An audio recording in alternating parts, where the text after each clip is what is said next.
everyone. Today I am discussing most important expected MCQs on Indian Contract Act 1872. तो जो expected MCQs है exam के लिए बहुत ही इम्पॉर्टेंट है, वो MCQs आज मैं डिस्कस करूँगी। रिसेंटली जो अमेंडमेंट हुए हैं 2019-2018 में, इस अमेंडमेंट पे मैंने स्पेशली एक्सपेक्टेड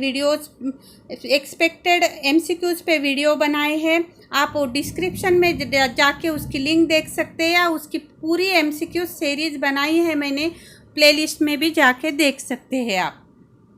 और जो लॉ सब्जेक्ट में कॉम्पिटिटिव एग्ज़ाम के लिए जो एक्ट इम्पॉर्टेंट है उस पे मैंने पूरे MCQs बनाए हैं, तो आप वो डिस्क्रिप्शन में जाके उसकी लिंक देख सकते हैं, या फिर प्लेलिस्ट बनाई है मैंने, पूरी MCQ सीरीज़ बनाई है, तो वो आप वॉच कर सकते हैं। Before starting video, I am thankful everyone who like and subscribe my channel. So without wasting your time, so let's start. An agreement enforceable by law is contract. तो जो एग्रीमेंट एनफोर्स किया जाता है law में, तो उसे क्या कहते हैं? कॉन्ट्रैक्ट। कॉन्ट्रैक्ट डिफाइन किया गया है 2H सेक्शन 2H में। तो इसके साथ जो सेक्शंस इम्पोर्टेंट है वो मैं पूरे सेक्शंस आपको करवा के लूँगी, जो MCQs में मैच द फॉलोइंग में पूछे जाते हैं। An agreement enforceable by law is contract. Every promise and every set of promises forming the consideration for each other is an agreement. every promise and every set of promises, क्या बोल रहा है? जो promise है और every set of promises है, forming the consideration, उसके साथ consideration ज़रूरी है, for each other is an agreement. तो एग्रीमेंट का डबल ई याद रखना है, और वो डिफाइन किया गया है सेक्शन 2E में। तो याद हो जाएगा, डबल ई का याद रखना है, सेक्शन 2E में डिफाइन किया गया है एग्रीमेंट को। ओके, नेक्स्ट है every promise or set of promises forming the consideration for each other under section 2E is called agreement. अभी क्वेश्चन कैसा पूछा था? every promise और set of promises forming the consideration for each other agreement, यहाँ पे section पूछा है। अगर तुमको सेक्शन याद है तो डेफिनेटली जल्दी से आपको ये MCQ सॉल्व हो जाएगा। डबल ई का याद रखना है, 2E में डिफाइन किया गया है। An agreement enforceable by law at the instance of one party and not of other party. Instance of one party and not of other party under section 2I is called voidable contract. Okay, voidable का I याद रखना है और उसको ऐसे याद रखना है, 2I voidable contract. An agreement enforceable by law at the instance of one party and not of other party under section 2I called voidable contract. Okay, next है which is correct. proposal plus acceptance. proposal होगा, उसको हम accept करते हैं तो क्या हो जाता है? प्रॉमिस। तो ये करेक्ट है। प्रॉमिस है, उसके साथ कंसिडरेशन है, अभी मैंने MCQs में लिया था, तो वो एग्रीमेंट हो जाता है, सेक्शन 2E में बताया गया है। एग्रीमेंट प्लस उसमें एनफोर्सेबिलिटी है, तो वो कॉन्ट्रैक्ट हो जाता है, सेक्शन 2H। तो ये सभी करेक्ट है। Okay, all the above are correct. Next है, मैंने इम्पोर्टेंट डेफिनेशंस लिया है जो आपको MCQs मैच द फॉलोइंग में या अपने MCQs के लिए बहुत ही हेल्पफुल रहेंगे। Agreement and promise enforceable by law it contract, sir Frederick Pollock. ये डेफिनेशन बहुत ही इम्पॉर्टेंट है। ये किसने की है? सर फ्रेडरिक पोलॉक ने। Agreement and promise enforceable by law at law is a contract. ये डेफिनेशन याद रखनी है। किसने ये डिफाइन किया है? मैंने स्पेशली लिया है, ये याद रखना है। ऑफर और प्रपोजल सेक्शन 2A, ये ऑफर और प्रपोजल अगर कौन सा भी वर्ड्स यूज किया जाए और सेक्शन पूछा जाए तो कंफ्यूज नहीं होना है। ऑफर और प्रपोजल एक ही है, वो सेक्शन 2A में 2A में डिफाइन किया है।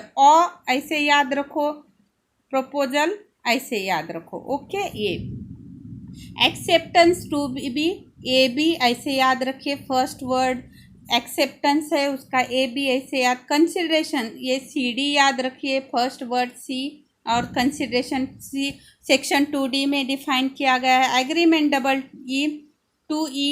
Contract 2H। Voidable section, voidable अभी बताया था, इसमें का आई याद रखना है, voidable 2I। Reciprocal promises section 2F, 2F। F में का ये रफ याद रखना है, रफ। रेसिप्रोकल प्रोमिसेस रफ याद रखिए, 2F। ओके, बहुत ही इम्पोर्टेंट है ये सेक्शंस, आपको याद कर लेने हैं। मैंने वैसे तुमको पूरे के सबकी सिंपल ट्रिक बताई है, वो याद रखना, आपको जल्दी से सेक्शंस याद आ जाएंगे। नेक्स्ट है vitiate consent, voidable contract section 15 to 19। ये जो वाइडेबल कॉन्ट्रैक्ट है, इसकी भी मैं सिंपल ट्रिक बताऊंगी। यहाँ पे लिखा है मैंने, कफम, कफम वर्ड याद रखना है, कफम।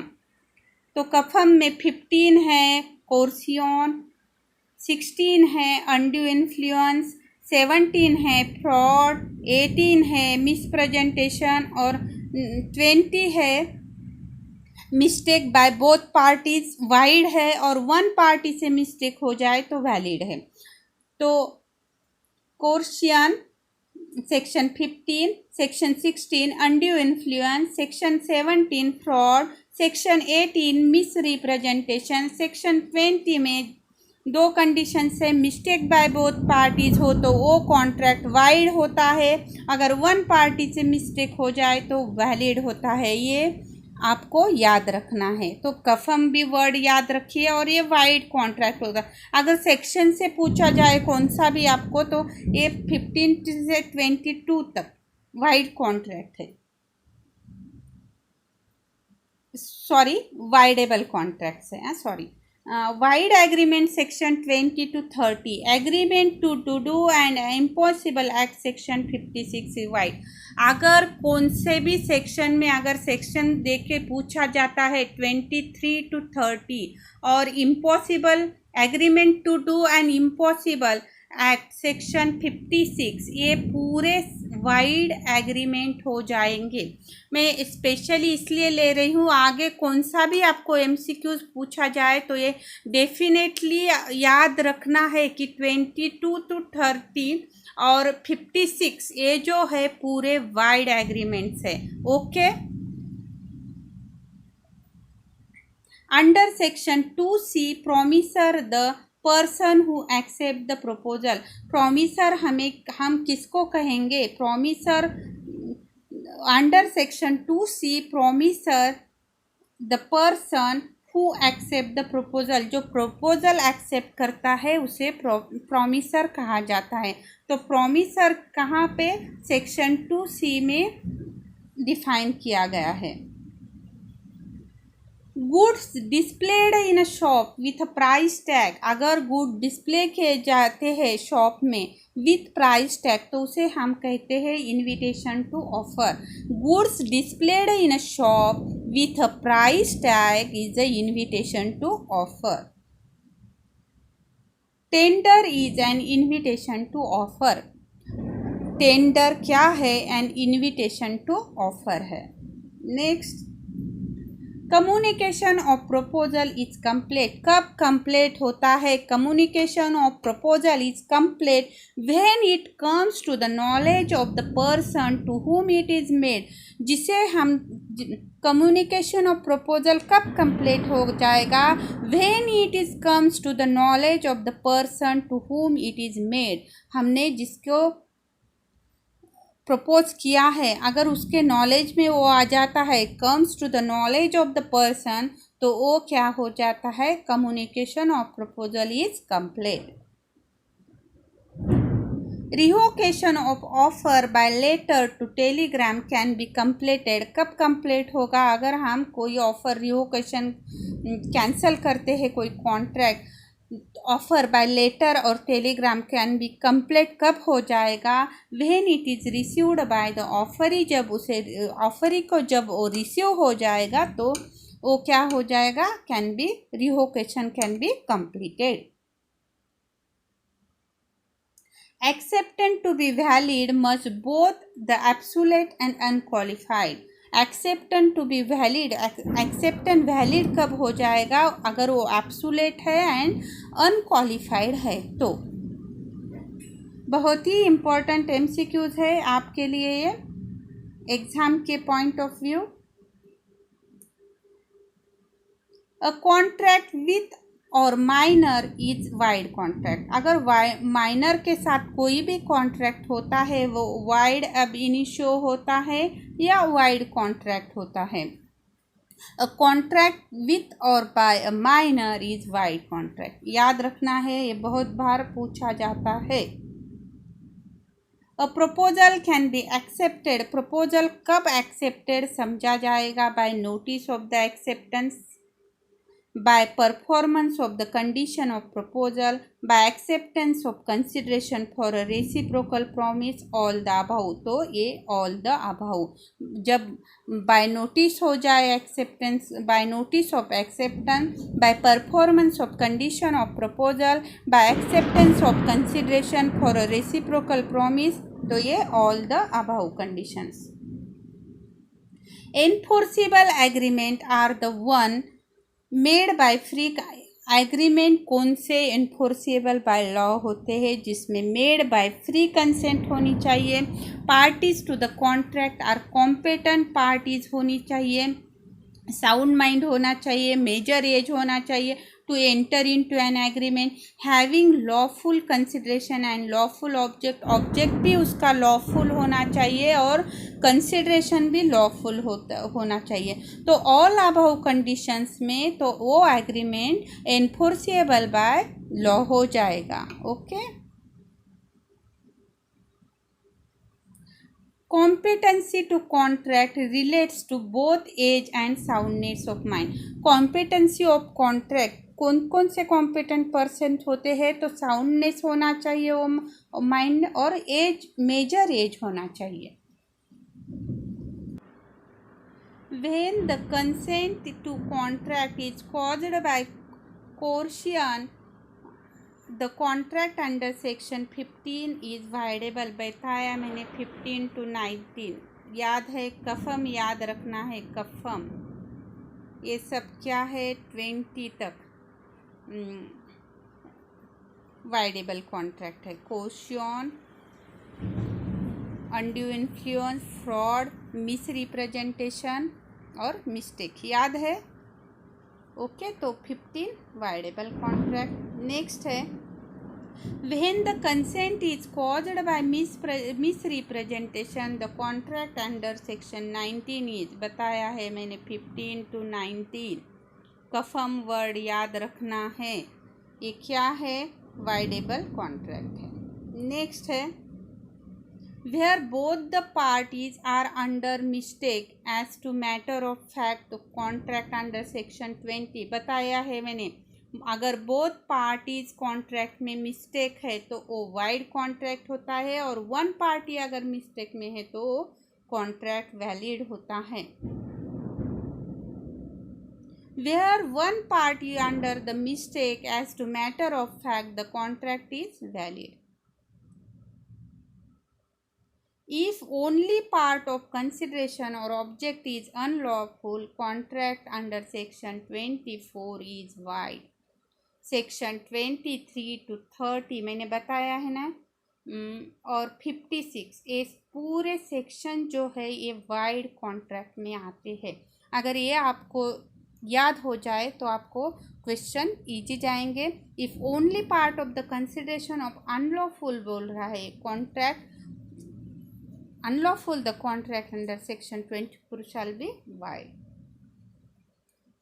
contract without consideration under section 25 void, 23 to 30 and section 56, ये पूरे सेक्शन जो है वाइड कॉन्ट्रैक्ट है।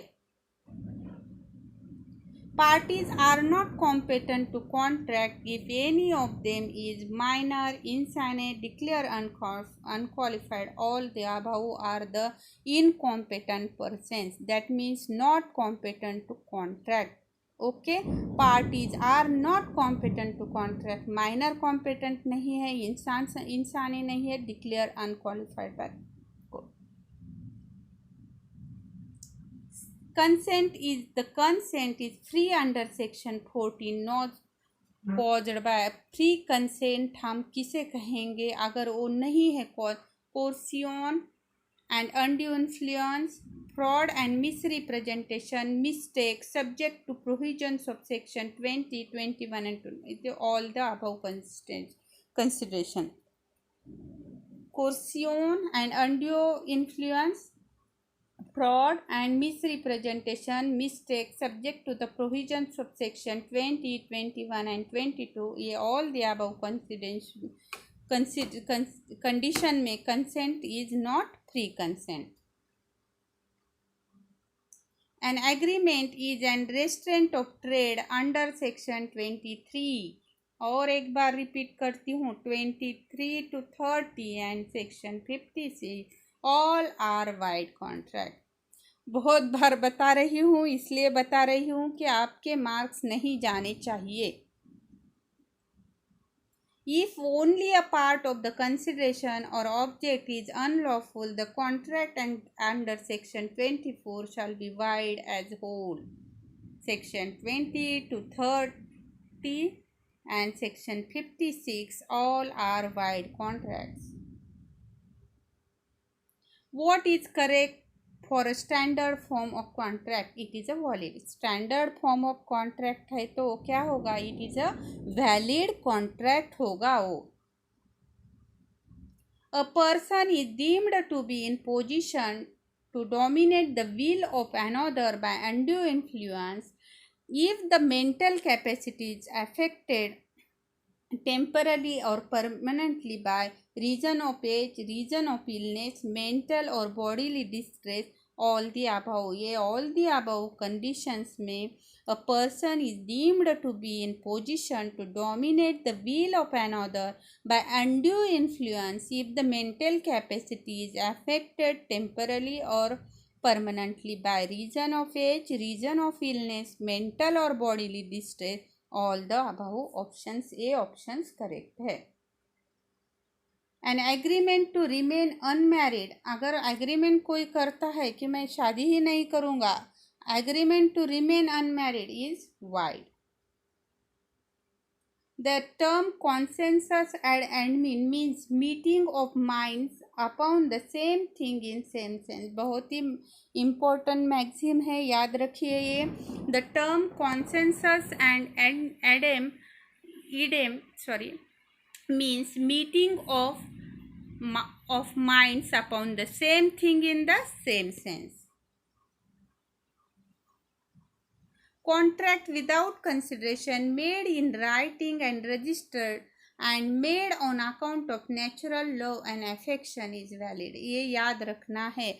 अगर कॉन्ट्रैक्ट अगर कोई होता है without consideration, writing and registered on account of natural love and affection, तो वो कॉन्ट्रैक्ट वैलिड होता है. बहुत ही इम्पोर्टेंट है, याद रखना है ये.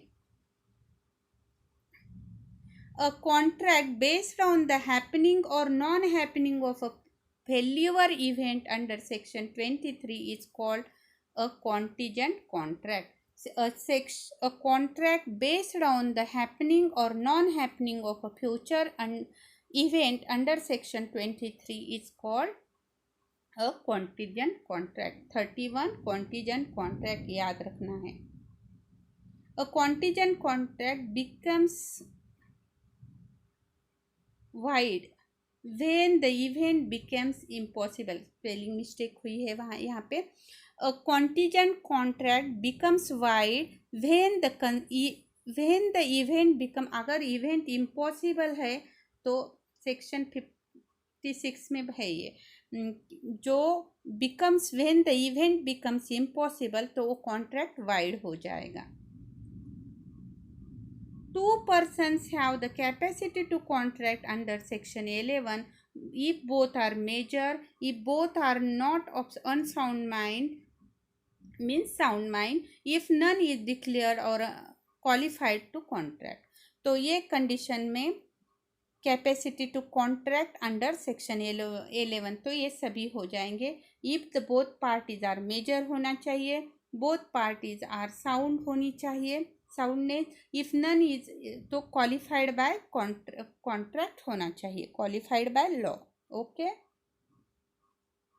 In cases of joint promise, generally promisee can compel all the promisors jointly. Space देना भूल गई यहाँ पे.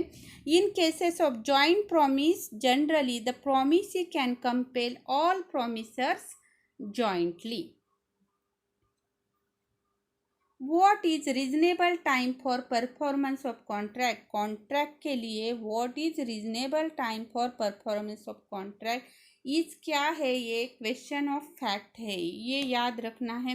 What is a reasonable time for performance of contract, तो ये is a question of fact.